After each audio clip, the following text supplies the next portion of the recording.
نحمده ونصلی ونسلم علی سیدنا و مولانا محمد رسولہ النبی الامین الکریم الرؤوف الرحیم، اما بعد فاعوذ باللہ من الشیطان الرجیم، بسم اللہ الرحمن الرحیم۔ وَمِنَ الْأَعْرَابِ مَنْ يُؤْمِنُ بِاللَّهِ وَالْيَوْمِ الْآخِرِ وَيَتَّخِذُ مَا يُنْفِقُ قُرُبَاتٍ عِنْدَ اللَّهِ وَصَلَوَاتِ الرَّسُولِ أَلَا إِنَّهَا قُرْبَةٌ لَهُمْ سَيُدْخِلُهُمُ اللَّهُ فِي رَحْمَتِهِ إِنَّ اللَّهَ غَفُورٌ رَحِيمٌ۔ صدق اللہ العظیم۔ معزز حاضرین و ناظرین کرام، اللہ جل مجدہ کی رحمتوں، کرم نوازیوں اور شفقتوں اور عنایتوں سے ہم ماہ رمضان المبارک کے اس دوسرے عشرۂ مغفرت میں جمعۃ المبارک کی اس عظیم پاکیزہ نشست میں حاضر الجمع ہیں، اور ہمارا سلسلہ کلام و گفتگو بعنوان اسلام تعلیم اور تمول کا دین ہے یہ چل رہا ہے، اور اس میں بھی تمول، خوشحالی، مالداری، اسباب و وسائل کی فراہمی میں وسعت اور کثرت، اس پر ہمارا فوکس ہے، چونکہ تعلیم پر اور علم کی اہمیت اور اللہ رب العزت نے اپنے احکام کے ذریعے اور اپنے محبوب مکرم صلی اللہ علیہ وسلم کی سیرت طیبہ اسوہ حسنہ اور سنت مبارکہ پر مشتمل تعلیمات دینیہ کے ذریعے جو ہمیں ضابطہ فراہم کیا، اور حصول علم کے لیے، فروغ علم کے لیے جو اقدامات دین میں کیے گئے، ان کا گاہے گاہے مختلف زاویہ نگاہ سے بیان ہوتا رہا ہے۔ اس لیے ہم نے اس کا صرف اجمالاً تذکرہ کیا، اور ہماری گفتگو اس پر چل رہی ہے کہ اسلام خوشحالی کا دین ہے، مالداری کا دین ہے، اور وسعت اور کشادگی کا دین ہے۔ اسلام کے ساتھ افلاس اکٹھا نہیں ہو سکتا، اسلام کے ساتھ محرومی و محتاجی اکٹھا نہیں ہو سکتے، اسلام کے ساتھ ذلت و رسوائی اکٹھا نہیں ہو سکتے، اسلام کے ساتھ غلامی و محکومی اکٹھے نہیں ہو سکتے۔ ان چیزوں کا اسلام کے ساتھ اکٹھا ہونا اس سے زیادہ محال ہے جتنا رات اور دن کا، اندھیرے اجالے کا اور دنیا و قیامت کا اکٹھا ہونا ممکن ہے۔ تو اس میں سے ہم گفتگو کر رہے ہیں تمول پر، خوشحالی و مالداری پر۔ اسلام نے وہ اقدامات کیے کہ جن سے محروم المعیشت لوگ وہ قاسمین نعمت بن گئے، لقمے لقمے کو ترسنے والے وہ لوگوں کے پیٹ بھرنے والے ہو گئے۔ اس میں دو طرح سے اسباب اللہ رب العزت نے بنائے اور وضع کیے۔ ایک، طبیعتوں میں استغنا پیدا کیا، بے نیازی پیدا کی، اور اس جملے کو بھی اگر آپ ساتھ محفوظ رکھ لیں کہ یہ جو اسلام تمول کا دین ہے، تو یہ ایثار اور احسان کی بنیاد پر ہے، یا یوں سمجھ لیں کہ اس میں جو مالداری ہے یہ بڑی عجیب بات ہوگی، اور خاص کر اہل معیشت کے لیے جو اکانومسٹس ہیں ان کے لیے یہ بات، جنہوں نے اکانومی کو صرف مغربی نقطۂ نظر سے پڑھا اور اسی عینک سے دیکھا ہے، ان کے لیے یہ بات بڑی عجیب تر ہوگی کہ یہ جو مالداری اور خوشحالی ہے یہ بذریعہ تقسیم آتی ہے، بذریعہ تقسیم۔ اسلام جس سوسائٹی کی، جس معاشرت کی بنیاد رکھتا ہے اس میں خوشحالی براہ تقسیم آتی ہے۔ جو جتنا تقسیم کرنے والا ہوگا، جتنا تقسیم کرنے والا ہوگا اس کے لیے اتنے دروازے کھل جائیں گے۔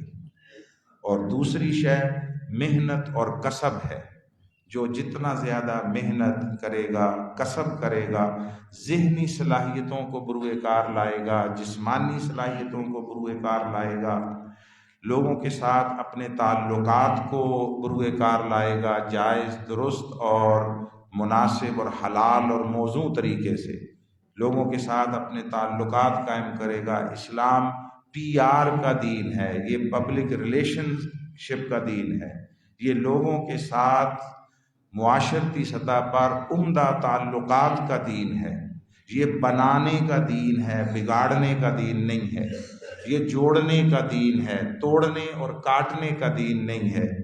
ہم نے اس کا مزاج اصلاً سمجھا نہیں، اور جن سے ہم نے دین سمجھنا چاہا انہوں نے اپنے انتہائی چھوٹے چھوٹے خود غرضی پر مبنی محدود مفادات کی بنا پر جوڑنے والے دین کو توڑنے والا تصور بنا کر پیش کیا۔ وہ توڑ پھوڑ، وہ تقسیم، وہ مذہبی بنیادوں پر بھی ہے، علمی بنیادوں پر ہے، روحانی بنیادوں پر ہے، فکری و نظریاتی بنیادوں پر ہے، معاشی بنیادوں پر ہے، معاشرتی بنیادوں پر ہے، تعلیمی بنیادوں پر ہے، انتظامی بنیادوں پر ہے، حتیٰ کہ فکری و نظریاتی بنیادوں پر۔ اس بنا پر یہ تقسیم در تقسیم کے عمل نے اسلام اور اہل اسلام کو اکنامکلی تباہ کر دیا ہے، برباد کر دیا ہے۔ ان کے ہاں نہ مالی وسائل رہے، نہ ان کے ہاں جو ذہنی صلاحیتیں تھیں، پوٹینشل تھا، قدرتی وسائل تھے، ذخائر تھے، معدنیات تھے، ان میں سے کسی شے کا اجتماعی دانش کے ساتھ، جس میں آپ جدید زبان میں اسے جمہوریت کہہ لیں ورنہ شورائیت، اور شراکت و شمولیت کے ذریعے جو تقسیم وسائل دیانتدارانہ اور منصفانہ، مساویانہ نہیں کہہ رہا، یہ بات ذہن میں رکھے۔ بعض لوگ محراب و منبر سے اس تصور کو بھی بڑی شد و مد سے بیان کرتے ہیں کہ اسلام وسائل کی مساویانہ تقسیم کا کہتا ہے۔ نہیں کہتا اسلام مساویانہ تقسیم کی۔ قرآن و سنت آقا علیہ السلام کے طرز عمل میں کہیں ایک مثال نہیں ہے۔ وہ جو مساویانہ ہونا ہے وہ معاشرتی طور طریقوں میں ہے، معاشرتی طور پر پروٹوکول میں ہے، معاشرتی طور پر جو اجتماعی سہولیات ہیں ان میں ہے۔ وسائل کی تقسیم مساویانہ نہیں ہے، اسلام میں وسائل کی تقسیم منصفانہ ہے۔ یہ ہر کسی کی ضرورت کے مطابق ہے، دونوں اعتبارات سے۔ ایک آدمی وہ پرائمری پاس ہے، ایک آدمی ہے ماسٹرز پاس ہے، آپ دونوں کو ایک جیسی سیلری آفر کریں گے؟ ایک آدمی ہے جسمانی طور پر زیادہ طاقتور، توانا ہے، زیادہ کام کرتا ہے، ایک کمزور ہے، اتنا کام نہیں کر سکتا۔ آپ اس کے ساتھ ہمدردی رکھیں گے، مگر جب آپ کسی کو اس کی خدمات کا معاوضہ دیں گے تو اس میں ان چیزوں کو آپ بہر طور مد نظر رکھیں گے تو وہ ان دونوں کا معاوضہ اور اجرت کیسے برابر ہو سکتی ہے؟ ایک آدمی 10 لوگوں کی کفالت کا ذمہ دار ہے، ایک 3 آدمیوں کی کفالت کا ذمہ دار ہے، دونوں محتاج ہیں، ضرورت مند ہیں، آپ دونوں کو ایک جیسے وسائل کیسے دے سکتے ہیں؟ کسی ایک طرف ظلم و زیادتی اور افراط و تفریط ہوگا۔ سو اسلام وسائل کی منصفانہ تقسیم کی بات کرتا ہے، اور اس میں جو سب سے بیسک شے جو اس میں روح کے طور پر کار فرما ہے، یہ بڑی اہم ہے۔ میں نے اس کی طرف کئی دفعہ اشارہ کیا ہے، اور وہ یہ ہے کہ اسلام کسی ایک فرد کو عمر بھر یا نسل در نسل بھکاری بنانے کی اجازت دینا تو دور کی بات ہے، اس کو گوارا نہیں کرتا۔ جو ہمارے ہاں چلتا ہے، مغرب میں سوشل کے نام پر چلتا ہے، ہمارے ہاں زکوٰۃ، بیت المال اور جو حکومتی مختلف عنوانات سے لوگوں کی مدد کے جو ٹائٹلز ہوتے ہیں ان کے ذریعے دیا جاتا ہے، کسی ماہانہ دیے جاتے ہیں، سمائی ششمائی دیے جاتے ہیں۔ یہ در حقیقت کچھ لوگوں کی ذہنی فطور پر مبنی وہ سازش ہے جس کے ذریعے وہ ایک بہت بڑے حصے کو ہمیشہ اپنا دست نگر اور اپنے زیر اثر رکھنا چاہتے ہیں۔ اسلام جس طرز تقسیم کی بات کرتا ہے اس کی روح یہ ہے کہ ضرورت مند کو دیا جائے، اس طرح دیا جائے، ایک بار دیا جائے، اتنا دیا جائے کہ اسے اپنے پاؤں پر کھڑا کر دیا جائے، وہ لینے سے پہلے مانگنے والا ہو، ملنے کے بعد مانگنے والا نہ رہے، بانٹنے والا ہو جائے۔ یہ اسلام کی، اس لیے آقا علیہ السلام نے لوگوں کے ساتھ مختلف طرز عمل اپنائے ہیں۔ کسی نے مانگا تو آقا علیہ السلام نے کسی کو ریوڑ بھی پورا دے دیا، آپ نے سنا۔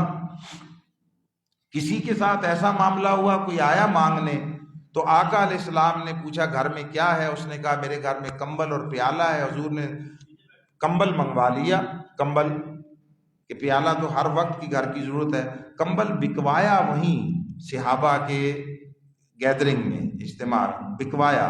2 درہم کا حضرت عثمان غنی نے خرید لیا، اسے دیے، کہا 1 درہم سے اپنے گھر کے کھانے پینے کا سامان خرید لو۔ دوسرے سے کلہاڑی لے کر آؤ، کلہاڑی لایا، اس کو اپنے مبارک ہاتھوں سے دستہ اس میں لگا کر دیا اور کہا جاؤ لکڑیاں کاٹ کر لاؤ، محنت کرو اور عزت کے ساتھ کماؤ، عزت کے ساتھ۔ یہاں نسل در نسل جو رجسٹرڈ بھکاری بنائے جاتے ہیں، نہ عزت نفس رہتی ہے، نہ ان کی آنکھوں میں جرت و بے باکی رہتی ہے، نہ ان کے کردار میں غیرت رہتی ہے۔ وہ جو ہر وقت ہاتھ پھیلائے پھرتے رہتے ہیں، اس سے پھر یہ بات ذہن میں رکھیں، یہ اس کا اثر جب دوسرے طبقے پر جاتا ہے، یہ مانگنا، ہر وقت جھولی پھیلائے رہنا، گداگری کرنا، ہر جگہ طاق میں رہنا، یہ ان کی نفسیات کا حصہ بن جاتا ہے۔ پھر جب کچھ وقت گزرتا ہے تو پھر آپ انہیں ڈھیروں بھی دے دیں، نہ ان کی طمع ختم ہوتی ہے، نہ نیت خرچ ہوتی ہے، نہ مانگنے کا طرز عمل ختم ہوتا ہے۔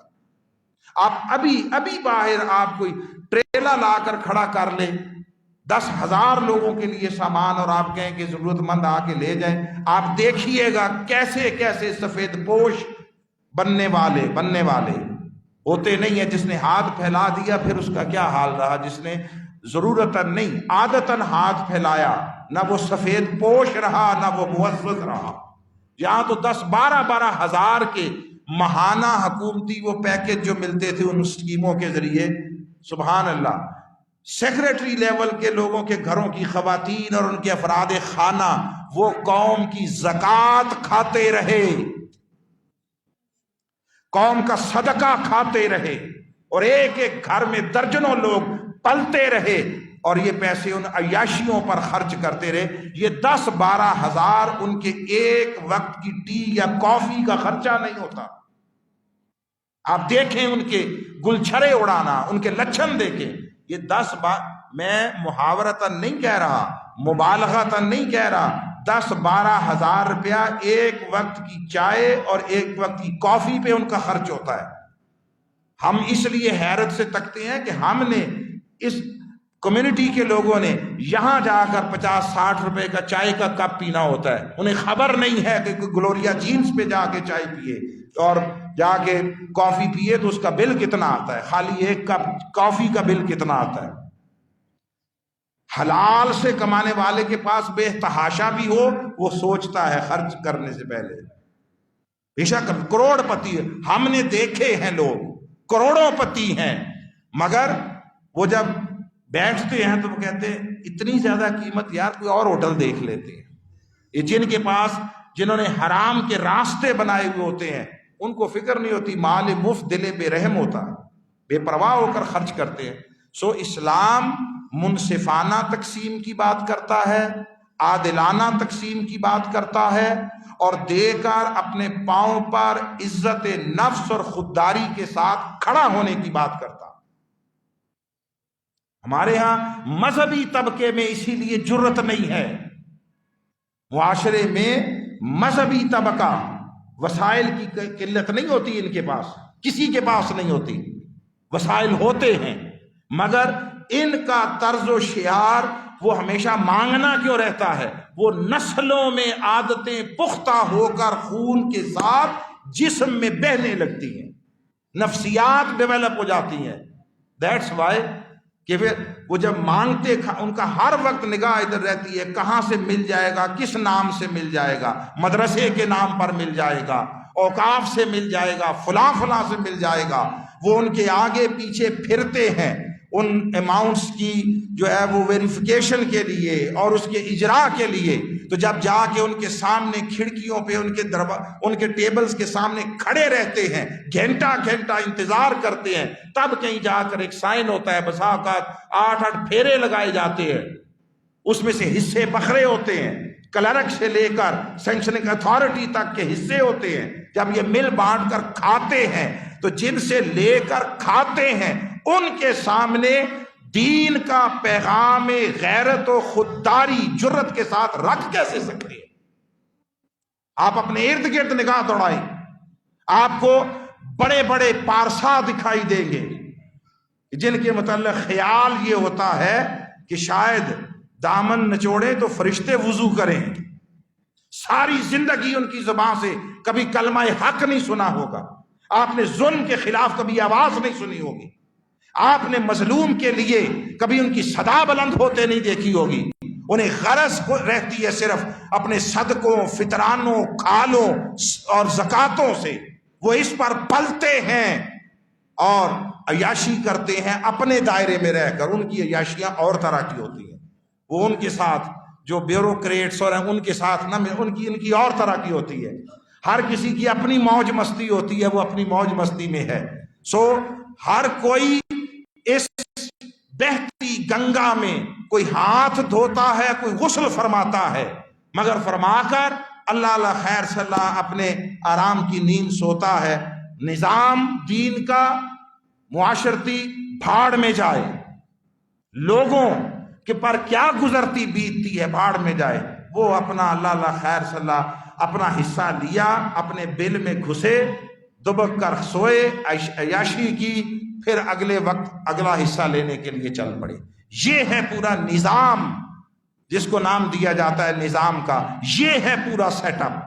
سارے مل بانٹ کر کھاتے رہو اپنا اپنا حصہ، جو جتنا زیادہ با اثر ہے، جو جتنا زیادہ اتھارٹی رکھتا ہے، وہ اتنا زیادہ اپنا حصہ لے۔ اور تو سرکاری ٹھیکوں میں باقاعدہ کمیشن کی مقدار طے ہوتی ہے، اس کو اتنے پرسنٹ، اس کو اتنے پرسنٹ، اس کو اتنے پرسنٹ۔ ایک لوٹ مار کا بازار ہے جو گرم ہے۔ جو دین کا نام لینے والے ہیں وہ اپنے حصے کا لے کر سوئے پڑے ہیں، جو معاشرت و جمہوریت کا نام مبتلا ہو جاتے ہیں، یہ چلتا ہے۔ تو اسلام بنیادی طور پر منصفانہ تقسیم کی بات کرتا ہے، وسائل کی قلت و کثرت اہمیت نہیں رکھتی۔ کوئی غریب ہو کر طریقے سے کمائے ہیں تو وہ حرام کا مرتکب ہے، اور کوئی امیر ہو کر کروڑوں اربوں پتی ہو کر بھی اگر اس کے تمام تقاضے پورے کیے ہیں، شرعی، دینی، قانونی، ملکی، لا آف لینڈ کو اوبے کیا ہے، تو وہ کروڑوں اربوں کما کر بھی حلال والا ہو سکتا ہے۔ دین اس سے نہیں بحث کرتا کہ آپ کے پاس پیسے کتنے آئے ہیں، دین یہ کہتا ہے کیسے آئے ہیں، کیسے آئے۔ اسی لیے ایسی بے جوڑی بات ہے مگر اب کرنا چاہتا ہوں۔ اسی طرح معاشرے میں جب آپ دیکھتے ہیں مذہبی لوگوں کو، معاشرتی قائدین کو، سیاسی قائدین کو، فلاں کے ساتھ اتنے، فلاں کے اتنے فالوور، فلاں کے اتنے چاہنے والے، تو ہماری آنکھیں خیرہ ہوتی ہیں، فلاں کے 10 لاکھ ہیں۔ اسلام اس سے نہیں بحث کرتا کہ کس کے ماننے والے کتنے ہیں یا کس کے ساتھ چلنے والے، کس کو فالو کرنے والے کتنے ہیں، یہ میٹر ہی نہیں کرتا دین میں کہیں۔ میٹر یہ کرتا ہے فالو کرنے والے کیسے ہیں۔ اگر مکہ کے 13 سالہ دور میں 250 افراد مسلمان ہوئے، 250 تو مکہ کی آبادی 300 لوگوں پر تو مشتمل نہیں تھی۔ مکہ اور اس کے مضافات، جو انٹرنیشنل ٹریڈ سینٹر تھا مکہ، اس کی آبادی مضافات سمیت ملا کر 10 لاکھ کے قریب آبادی تھی۔ تاریخ دانوں نے لکھا، بلادری وغیرہ نے، 10 لاکھ کے قریب آبادی میں سے 250 افراد، 300 افراد، کتنی اکثریت۔ مگر وہ جو 250 تھے، یہ وہ تھے جن پر قیامت تک امت رشک کرتی رہے گی، فرشتے جن کو رشک سے تکتے رہیں گے۔ ان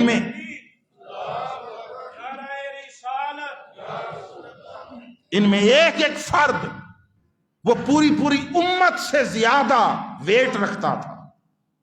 ان میں کوئی ابو بکر تھا رضی اللہ تعالیٰ، کوئی فاروق اعظم تھا، کوئی عثمان غنی تھا، کوئی مولا علی شیر خدا تھا، کوئی بلال تھا، کوئی سلمان فارسی تھا، کوئی صہیب رومی تھا، کوئی سمیہ تھی، کوئی یاسر تھا۔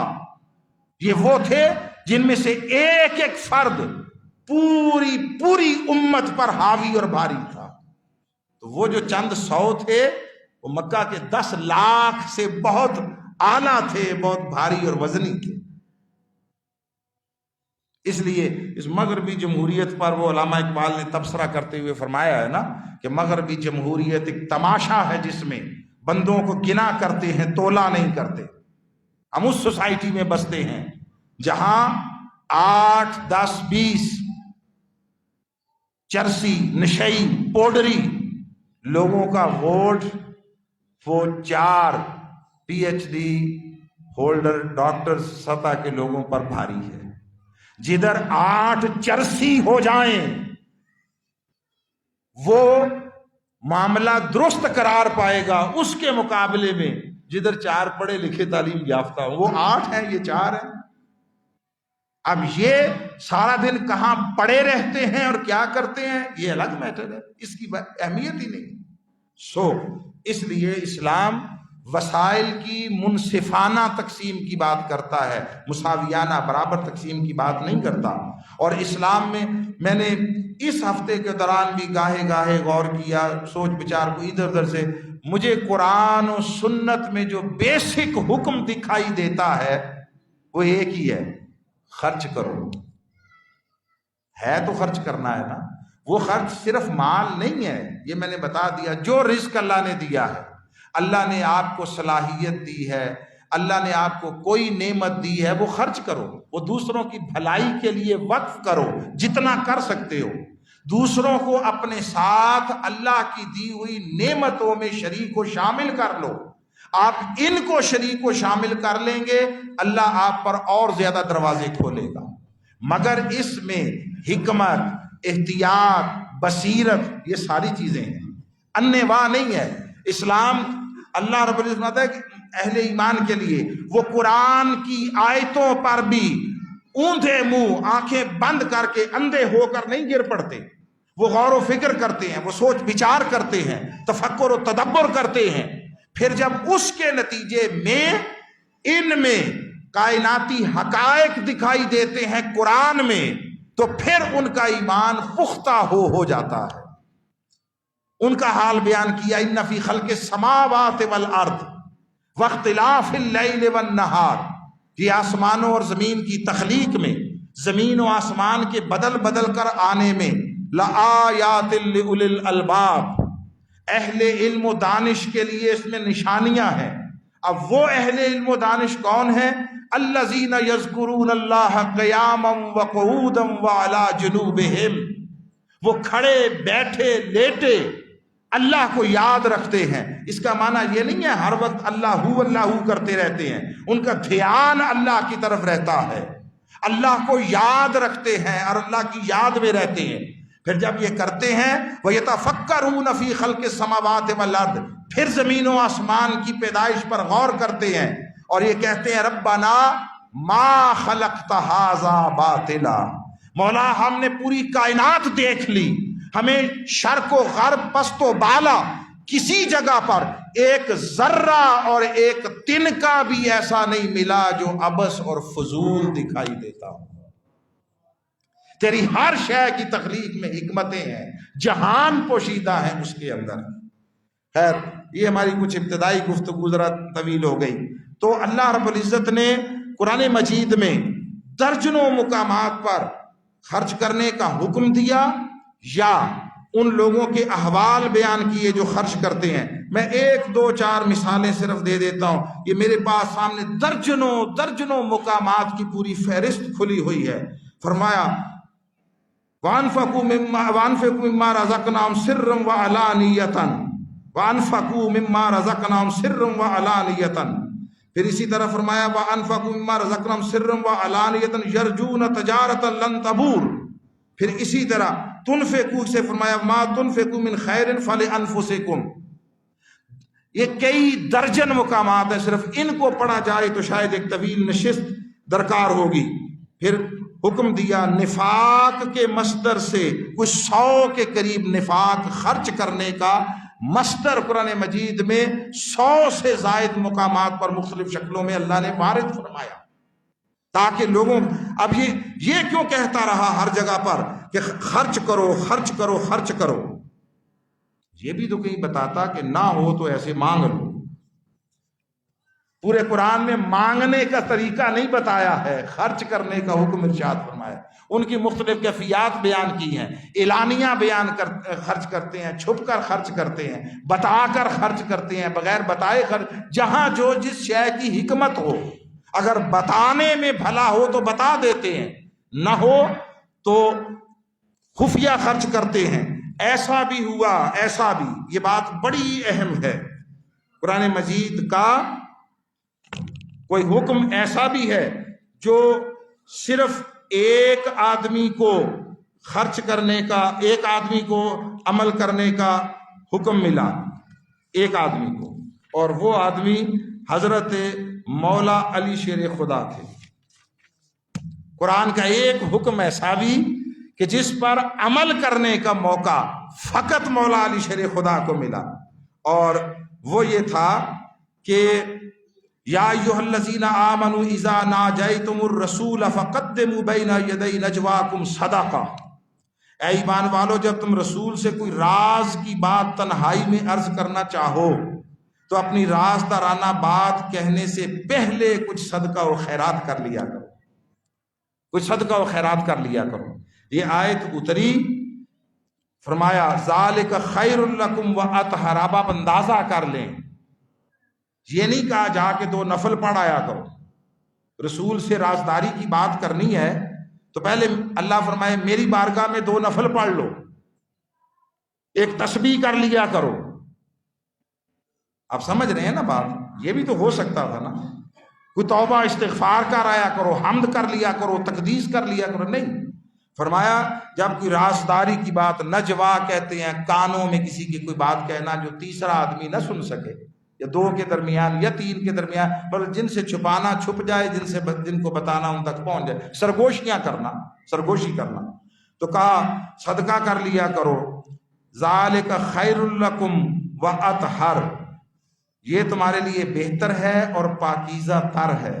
پتہ نہیں تم نے کیا بات پوچھنی ہے، وہ بات مزاج رسالت کے مطابق بھی ہے، یہ رازداری کی بات ہے نا، اس وقت میرے رسول کے مزاج سے موافقت بھی رکھتی ہے یا نہیں رکھتی؟ صدقہ دے لیا کرو کہ اگر ادھر ناگوار بھی گزرے تو پہلے سے صدقہ تمہارے اوپر آنے والی کسی بلا کو، مصیبت کو ٹالنے کا ذریعہ بن جائے، اللہ کی رضا کا ذریعہ بن جائے۔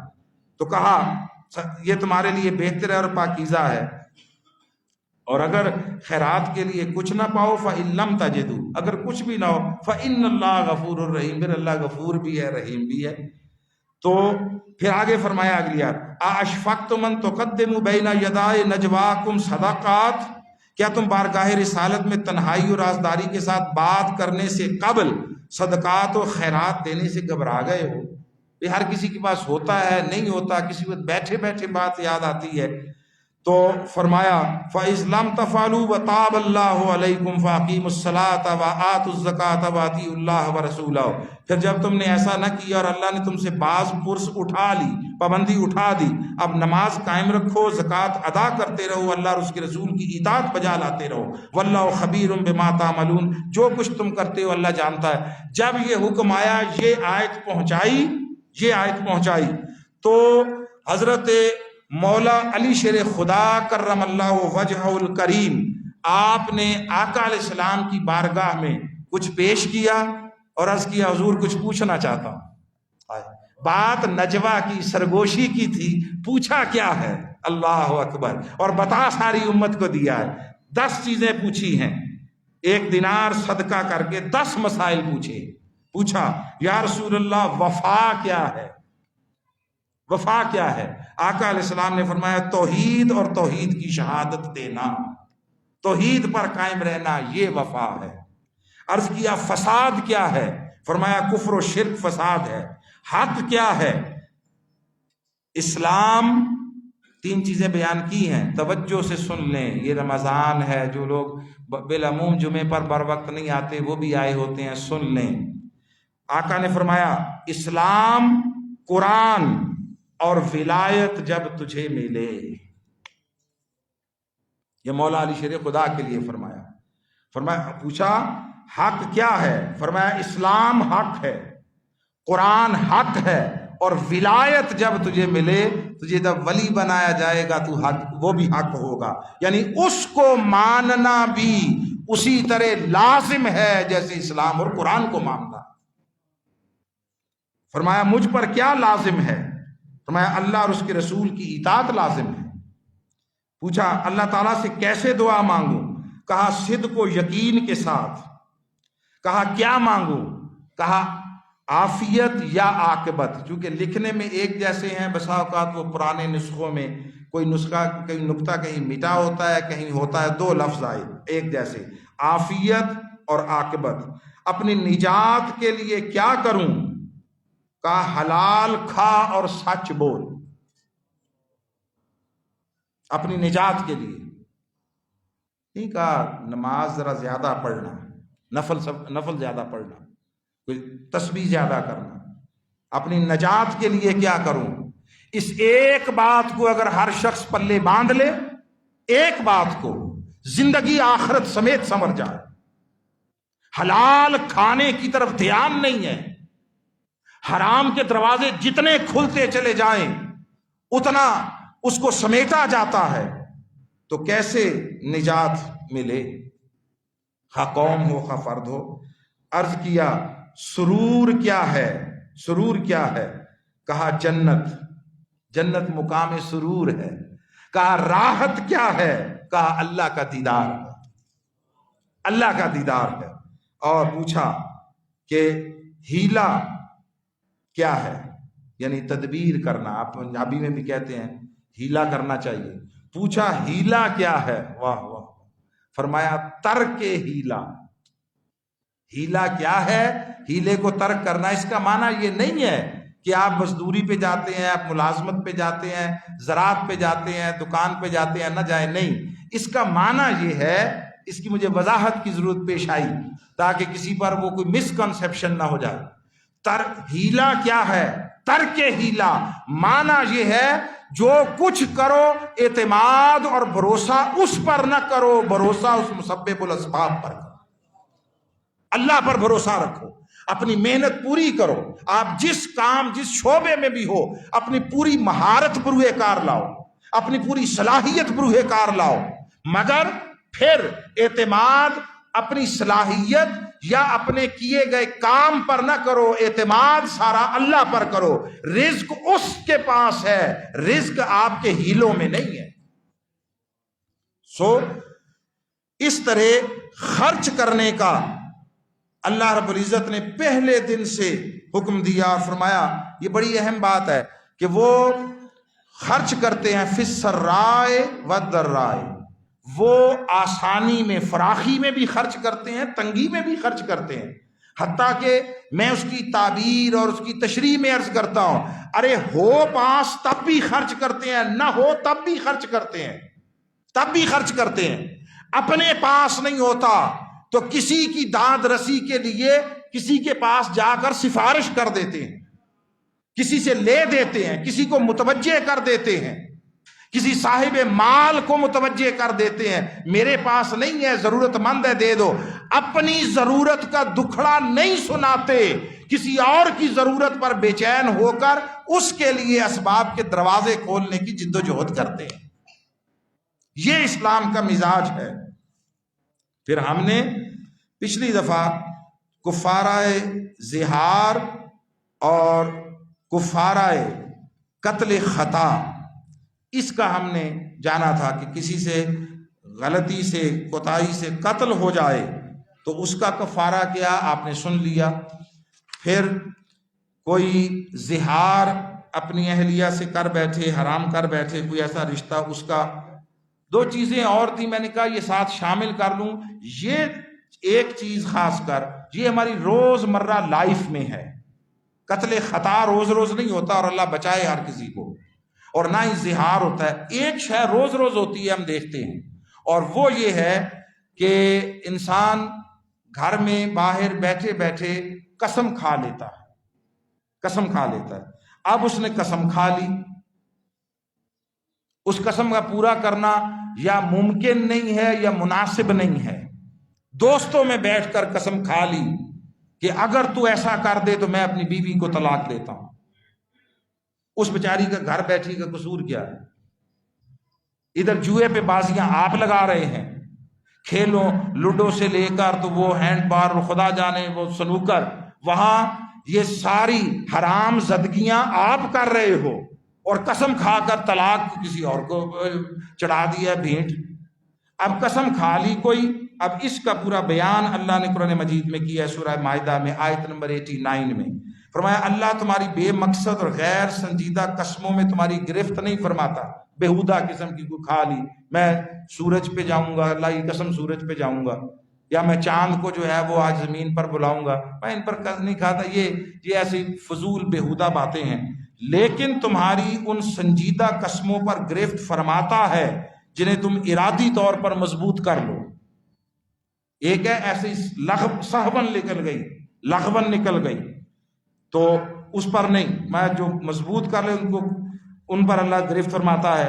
اگر تم ایسی قسم کو توڑ ڈالو تو اس کا کفارہ فکفارتہ، اس کا کفارہ اطعام و عشرۃ مساکین، 10 مسکینوں کو کھانا کھلاؤ۔